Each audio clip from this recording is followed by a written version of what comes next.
warahmatullahi wabarakatuh. Perkenalkan, nama saya Aldi Cahya Putra dari Paralel C NPM 90, sesi 5 grup A. Saya akan membahas tentang viskositas. Viskositas adalah suatu pernyataan tahanan untuk mengalir dari suatu sistem yang mendapatkan suatu tekanan. Viskositas adalah ukuran resistensi zat cair untuk mengalir. Semakin tinggi viskositas suatu zat cair, maka akan semakin kental aliran zat cair tersebut. Suatu zat cair dengan viskositas tinggi, seperti molase, dalam suhu kamar dikatakan kental. Viskositas zat cair adalah suatu indikasi dari kekuatan gaya-gaya di antara molekul-molekulnya. Gaya antar molekul yang kuat saling menarik molekul dan tidak akan membiarkan mereka berpindah tempat dengan mudah. Persamaan umum dari pengukuran viskositas adalah sebagai berikut. Eta sama dengan 2/9 R kuadrat per volume A dikali dengan Rho benda min Rho cairan dikali gaya gravitasi, di mana eta sama dengan koefisien viskositas fluida, R sama dengan jari-jari dalam pipa, V sama dengan volume, Rho sama dengan densitas. Hukum Stokes. Jika sebuah benda berbentuk bola dijatuhkan ke dalam fluida kental, misal kelereng, dijatuhkan ke dalam kolam renang yang airnya cukup dalam, nampak mula-mula kelereng bergerak dipercepat. Tetapi setelah menempuh jarak cukup jauh, nampaknya kelereng bergerak dengan kecepatan konstan. Ini berarti, di samping gaya berat dan gaya apung zat cair masih ada gaya lain yang bekerja pada kelereng tersebut. Gaya ketiga ini adalah gaya gesek yang disebabkan oleh kekentalan fluida. Khusus untuk benda berbentuk bola, gaya gesekan fluida secara empiris dirumuskan sebagai berikut. Fs sama dengan 6 pi eta R dikali V, di mana Fs sama dengan gaya hambat Stokes, eta sama dengan viskositas, R sama dengan jari-jari dalam pipa, dan V sama dengan kecepatan terminal. Selanjutnya adalah hukum Poiseuille, ditemukan oleh Louis Marie Poiseuille 1719-1869. Poiseuille telah melakukan penelitian guna menyelidiki bagaimana sejumlah faktor seperti perbedaan tekanan, luas penampang, dan volume tabung mempengaruhi laju alir fluida. Simpulan dari penelitian tersebut berupa formulasi yang dikenal sebagai persamaan atau hukum Poiseuille. Apabila volume zat cair yang mengalir melalui penampang persatuan waktu disebut debit Q, maka Q sebanding dengan delta P. Jika pipa itu berjari-jari R, panjang L, dan darah berviskositas N, eta, maka sesuai persamaan Poiseuille dipenuhi, Q sama dengan pi R pangkat 4 dikali delta P per 8 eta dikali dengan L, di mana Q sama dengan debit, R sama dengan jari-jari dalam penampang pipa, delta P sama dengan perbedaan tekanan antara ujung-ujung pipa, eta sama dengan viskositas, dan L sama dengan panjang pipa. Kemudian lanjut ke bahasan selanjutnya, yaitu gaya adhesi dan kohesi. Kohesi adalah gaya tarik-menarik antara partikel sejenis atau partikel-partikel suatu zat tidak dapat bergabung dengan zat partikel lain. Adhesi adalah gaya tarik-menarik antar partikel yang berlainan jenis atau partikel suatu zat dapat bergabung dengan partikel-partikel zat lain. Selanjutnya, ada dua jenis cairan, yaitu cairan Newtonian dan cairan non-Newtonian. Cairan Newtonian adalah cairan yang viskositasnya tidak berubah dengan berubahnya gaya irisan. Ini adalah aliran kental atau viskos sejati. Contohnya air, minyak, sirup, gelatin, dan lain-lain. Syarat atau gaya pemisah viskositas berbanding lurus dengan shear stress secara proporsional, dan viskositasnya merupakan slope atau kemiringan kurva hubungan antara shear rate dan shear stress. Viskositas tidak tergantung shear rate Dalam kisaran aliran laminer atau aliran streamline dalam suatu fluida, cairan Newtonian ada dua jenis, yaitu viskositasnya tinggi disebut viskos dan yang viskositasnya rendah disebut mobile. Cairan non-Newtonian yaitu cairan yang viskositasnya berubah dengan adanya perubahan gaya irisan yang dipengaruhi kecepatan tidak linear. Terdapat 4 jenis metode dalam penentuan viskositas zat cair, yaitu ada metode Ostwald, ada metode Hooper, ada metode Cup and Bob, dan yang terakhir ada viskositas menggunakan metode Kohn dan Platt. Metode yang pertama yaitu dengan cara Ostwald atau kapiler. Viskositas dari cairan yang ditentukan dengan mengukur waktu yang dibutuhkan bagi cairan tersebut untuk melewati antara dua tanda ketika mengalir karena gravitasi melalui viskometer Ostwald. Waktu alir dari cairan yang diuji dibandingkan dengan waktu yang dibutuhkan bagi suatu zat yang viskositasnya sudah diketahui atau biasanya air untuk melewati dua tanda tersebut.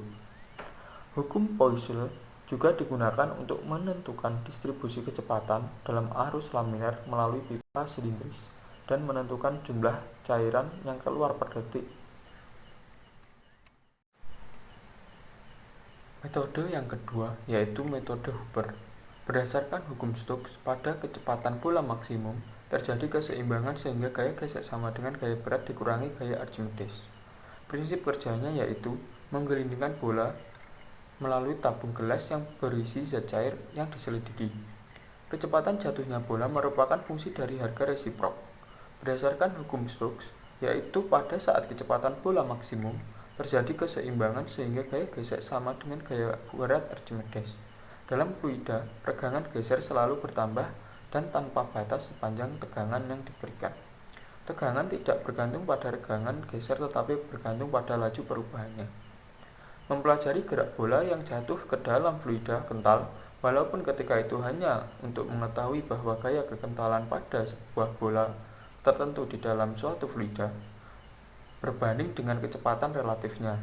Bila sebuah fluida sempurna yang viskositasnya 0 mengalir melewati sebuah bola, atau apabila sebuah bola bergerak dalam suatu fluida yang diam, garis-garis arusnya akan berbentuk seperti pola yang simetris sempurna di sekeliling bola itu.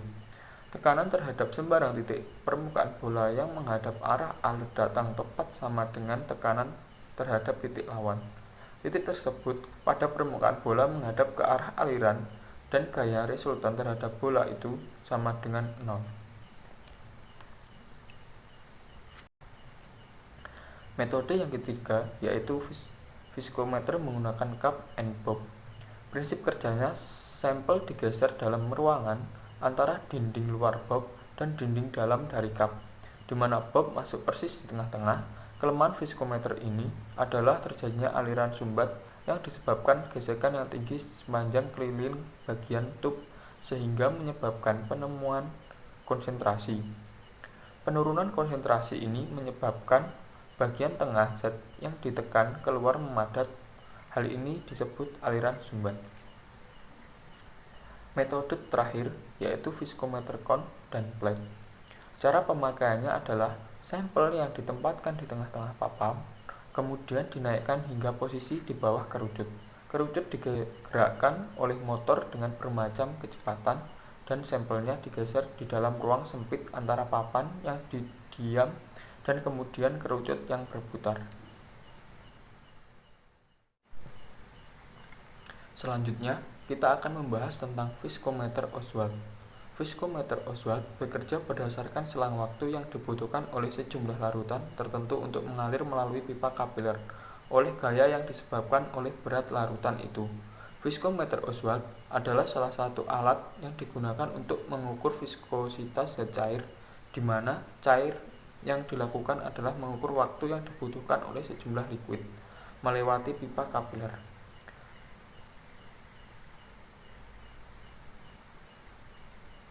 Di mana dapat dituliskan sebagai berikut, yaitu eta 1 per eta 2 sama dengan pi r pangkat 4 Rho dikali waktu per 8V kali L dikali dengan 8V kali L per Rho kali T dikali Pi kali R pangkat 4, di mana eta sama dengan viskositas zat cair, R sama dengan jari-jari dalam kapiler, L sama dengan panjang pipa kapiler, Rho sama dengan densitas, T sama dengan waktu, dan V sama dengan volume. Dari persamaan sebelumnya dapat disederhanakan kembali menjadi eta 1 per eta 2 sama dengan Rho kali T1 per Rho kali T2, di mana eta 1 sama dengan viskositas zat 1, eta 2 sama dengan viskositas zat kedua, Rho sama dengan densitas, dan T sama dengan waktu. Kemudian ada faktor-faktor yang mempengaruhi viskositas, yaitu yang pertama adalah tekanan. Viskositas cairan naik dengan naiknya tekanan, sedangkan viskositas gas tidak dipengaruhi oleh tekanan. Tekanan pada viskositas fluida akan memberikan pengaruh pada ikatan partikel-partikel pada zat cair. Faktor yang kedua yaitu temperatur.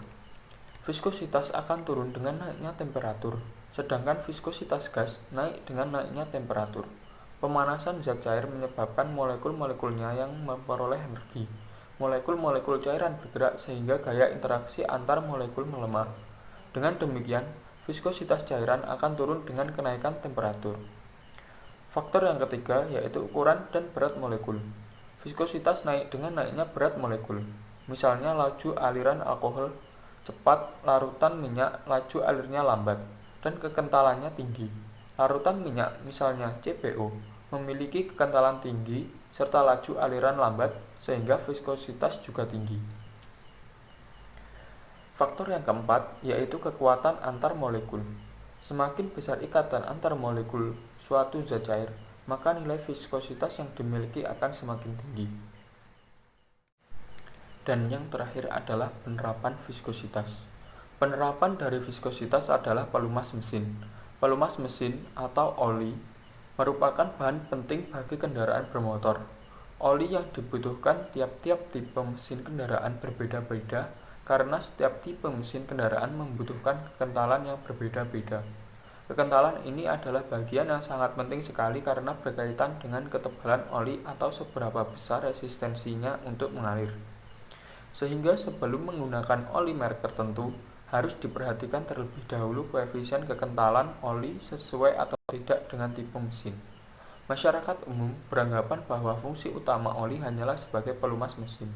Padahal oli memiliki fungsi lain, yakni sebagai pendingin, pelindung karat, pembersih, dan penutup celah pada dinding mesin.